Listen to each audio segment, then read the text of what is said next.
What happened to the bodies of the Challenger disaster crew? 73 seconds after liftoff, 7 people vanished from the sky in front of a live television audience. And for 39 days afterward, nobody on Earth knew exactly where they were. Not their families, not NASA, not the Navy's ships already combing the Atlantic. What the camera showed the world on January 28, 1986, was a fireball. What actually happened to the crew of the Space Shuttle Challenger took place almost entirely out of frame over the next 3 minutes, and then over the next 5 weeks, in a story most people have never been told in full. This is that story, and we're going to tell it carefully because it deserves nothing less. Before we go further, a word about how this video is made. Everything you're about to hear comes from the official accident investigation, from NASA's own recovery records, and from journalists who covered the search in real time. Where the evidence is certain, we'll say so plainly. Where it isn't, and there are places where it genuinely isn't, we'll say that too. NASA kept many details of the recovery out of the public in 1986, and that quiet was not an attempt to hide anything shameful. It was a decision to protect 7 grieving families from having the worst days of their lives turned into a public spectacle. We're going to honor that same instinct here. It helps to remember who these 7 people actually were, because it's easy for a tragedy this famous to flatten real lives into a single image. Commander Dick Scobie was a former Air Force test pilot, a man other astronauts trusted enough to want him at the controls. Pilot Michael Smith was a decorated Navy aviator on his first trip to space, after years of waiting for the assignment. Judith Resnick was an electrical engineer with a doctorate, only the second American woman ever to fly in space, known for being exacting about her work almost to a fault. Ellison Onizuka, from Hawaii, had already flown once before and was regarded as one of the sharpest minds in the astronaut corps. Ronald McNair held a physics doctorate from MIT and had grown up in a segregated South Carolina town where the local library once refused to let him check out books.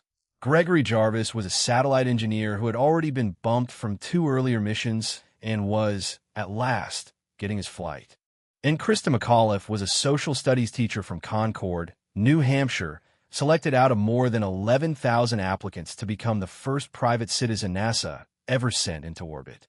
She had planned to teach 2 lessons from space, and because of that, school districts across the country had arranged for children to watch the launch live in their classrooms.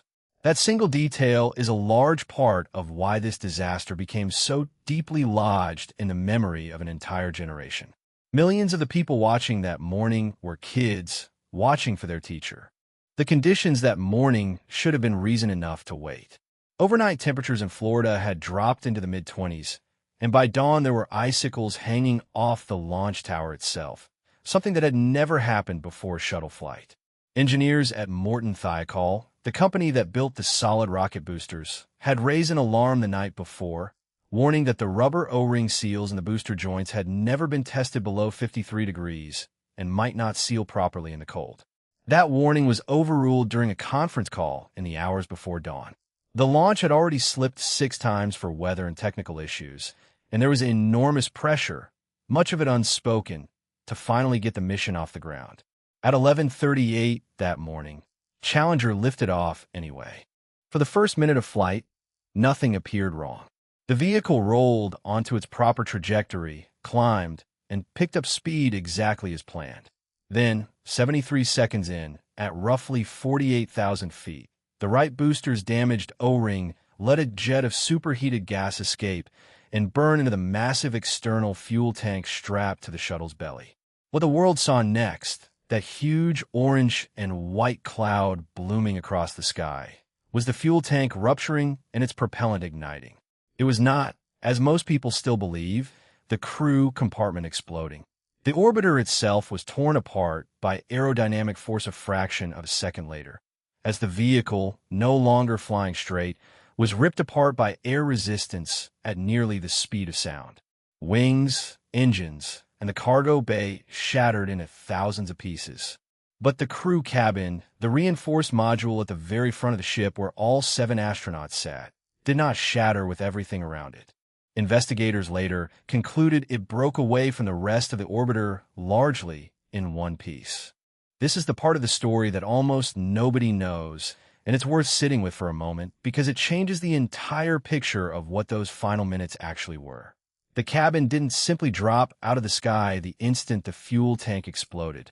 It was still traveling upward when it separated, still carrying the momentum of the climb, and investigators estimated it continued rising for several more seconds before reaching a peak altitude somewhere around 65,000 feet, higher than any passenger jet flies.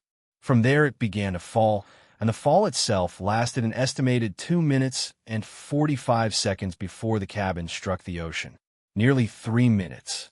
Long enough to read this paragraph out loud twice over. The Space Shuttle program had no ejection system for the crew, no capsule parachute, no design at all for surviving a breakup at that altitude, because the vehicle had never been engineered around the assumption that this particular failure was survivable. So there was nothing to slow the cabin's descent. Investigators calculated it hit the water at somewhere around 207 miles per hour, a speed at which the ocean surface does not behave like a liquid. At that velocity, it behaves closer to concrete. What happened to the crew during that fall is the single most sensitive and most debated part of the entire Challenger record, and it deserves to be handled exactly as carefully as the investigators themselves handled it. NASA's own accident report was unable to determine with medical certainty whether the crew remained conscious throughout the descent or for how long, because the cabin's impact with the ocean caused damage severe enough to erase most of that forensic evidence. What the investigation could establish is this. Among the wreckage recovered from the cabin were 4 personal egress air packs, emergency oxygen supplies meant to be used during a ground evacuation, not survival gear for a flight emergency. Of the 4 packs recovered, 3 had been manually switched on. These packs do not activate on their own. Someone in that cabin had to reach out, find the switch, and turn it by hand. One of the recovered packs was later traced to Commander Scobie's, and it had not been activated, which some investigators have suggested is consistent with him remaining at the controls, attempting to fly a vehicle that no longer had wings. The other activated packs could not be definitively matched to specific crew members. What this evidence tells us, and what it doesn't, matters equally here. It strongly suggests that at least some of the crew survived the initial breakup and remained aware enough, however briefly, to reach for the training that had been drilled into them. It does not tell us what they understood about what was happening, how long that awareness lasted, or what, if anything, they experienced in the final seconds before impact. Reasonable people who have studied this evidence for decades still disagree about how much weight to put on it, and that uncertainty is not something to paper over for the sake of a cleaner story. While all of this was happening 73 seconds into a flight the whole country was watching live, almost none of it was visible from the ground. In mission control, telemetry data from the shuttle simply stopped arriving, the numbers on every screen freezing at once. On the tracking monitors, controllers watched the smoke trail split apart into 2 spiraling arcs as the solid rocket boosters, suddenly free of the vehicle they'd been pushing, corkscrewed off in opposite directions, still burning.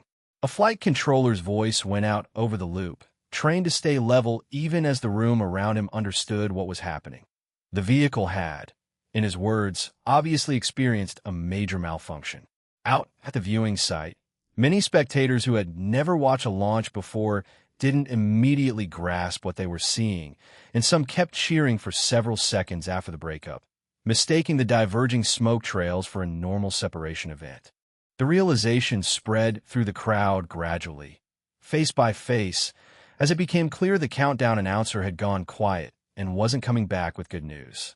And in classrooms across the country, teachers who had wheeled television carts in to celebrate Krista McCullough's flight were left trying to explain to children what they themselves barely understood yet.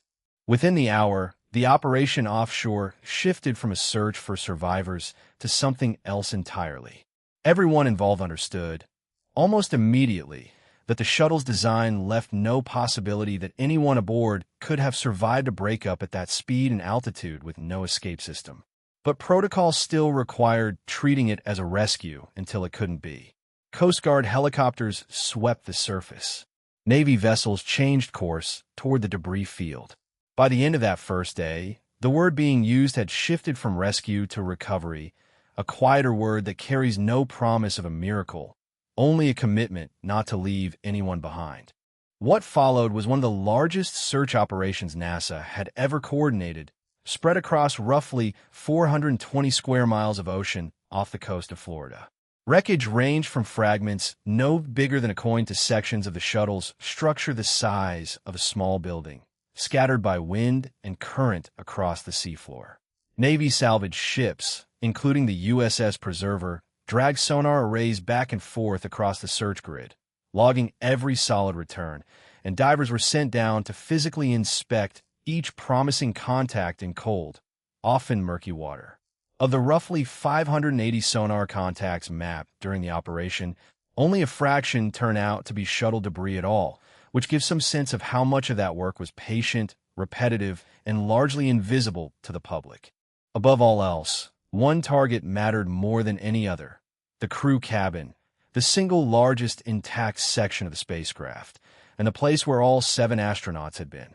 On February 8, 1986, less than 2 weeks after the accident, a Navy vessel mapped an unusual debris field roughly 18 miles northeast of the launch pad, in about 100 feet of water, though its significance wasn't confirmed at the time. Divers didn't return to fully investigate that specific site until early March. On March 6th, they recovered a piece of debris that was identified as part of the shuttle's forward fuselage. The following day, March 7th, divers working at that same site made a tentative identification of the crew cabin itself. NASA notified the families before releasing any public statement, and by the next morning, after the site had been secured overnight, divers from the USS Preserver returned and confirmed it. This was the crew compartment, and inside it were the remains of all 7 astronauts. 39 days after the accident, the crew had been found. What NASA did next is easy to overlook, but it says something important about how this tragedy was handled. A security perimeter was established around the recovery site, and press aircraft were kept far enough away that no camera could capture what was being brought up from the water. The work itself was slow and exacting. Because of the severity of the impact damage, identifying each crew member required dental records, skeletal analysis, and personal effects recovered with them, the standard forensic tools available in 1986. One by one, all 7 were formally identified: Scobie, Smith, Resnick, Onizuka, McNair, Jarvis, and McAuliffe. Their remains were transported to a mortuary facility at Dover Air Force Base in Delaware, and only after each family had been personally notified did any information reach the public. This was not an information cover-up. It was 7 families being allowed to learn the truth about the people they loved in private, before the world learned it as a headline. In the weeks that followed, the 7 were laid to rest, some at Arlington National Cemetery. Others returned to hometowns and states across the country to be buried among family. A portion of the recovered crew cabin wreckage was later buried at sea in a location NASA deliberately did not disclose, so that it would never become a destination for the curious rather than a place of quiet rest. Investigators, meanwhile, kept working on the harder question of why this had happened at all, and the answer that eventually emerged went well beyond a single failed seal. The Rogers Commission, the presidential panel that investigated the disaster, found that NASA's internal culture had gradually normalized warning signs over the years, treating known problems with the booster joints as acceptable risks simply because earlier flights had survived them. The cold that January morning didn't create a new problem. It exposed one that had already been tolerated for years. The shuttle program was grounded for the next 32 months while the booster joints were redesigned and NASA rebuilt how launch decisions actually got made, including giving engineers more authority to stop a countdown over safety concerns without being overruled through informal pressure. Every crewed mission NASA has flown since has, in some measure, flown safer because of changes forced by what happened that January morning, which is very little comfort against what was lost, but it is not nothing either. Roughly 2 decades of piecing this story together, from telemetry data and sonar logs and forensic reports and the recollections of the divers and sailors who did the actual work in that stretch of Atlantic, gives us something closer to the full picture than what anyone had in 1986. It's a harder story than the one most people carry around in their heads, the one where an explosion simply ended everything in an instant. It's also, in its own way, a story about the quiet decency of people who spent 5 weeks in cold water looking for 7 strangers, and about a space agency that, for all its very real institutional failures leading up to that morning, made the choice afterward to protect the dignity of the people it had lost. So if this is a story you'd never fully heard before today, that's worth remembering the next time you see that photograph of the launch, the one everyone recognizes, the white trail forking against a hard blue sky. There was far more to that morning than the 73 seconds the cameras captured. Say their names if you want to: Scobie, Smith, Resnick, Onizuka, McNair, Jarvis, McAuliffe. And if there's another piece of history you think deserves this same kind of careful, honest retelling, leave it in the comments below.